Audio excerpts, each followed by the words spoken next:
Så skal vi se på infoknappen. Infoknappen ligger heroppe og er en cursor, som peger på sådan en ring med et i ind i. Jeg kan nu prøve at trykke på et punkt, og kan se, at det får en lille vindue op, hvor der står de informationer, der er tilknyttet lige præcis den geometri. Hernede kan man sætte op, hvordan den skal reagere, om den ligesom skal tage alle de lag, jeg har i min lagkontrol, eller om jeg kun skal tage det aktuelle lag. Som standard er den sat på aktuelt lag. Det vil sige, at hvis jeg nu går ud og trykker på lokalplan, og prøver at trykke uden for en lokalplan, så vil jeg ikke få fat i noget. Derimod, hvis jeg trykker på lokalplanen, kommer den frem.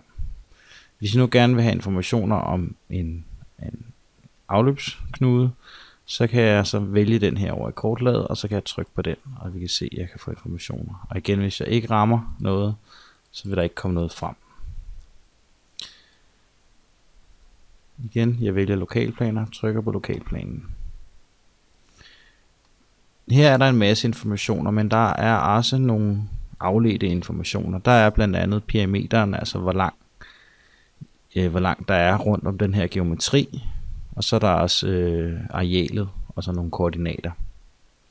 Herudover så har vi sat det op sådan, så at man kan åbne pdf'en for plansystemet ved at trykke på under handling, og så trykke på den her.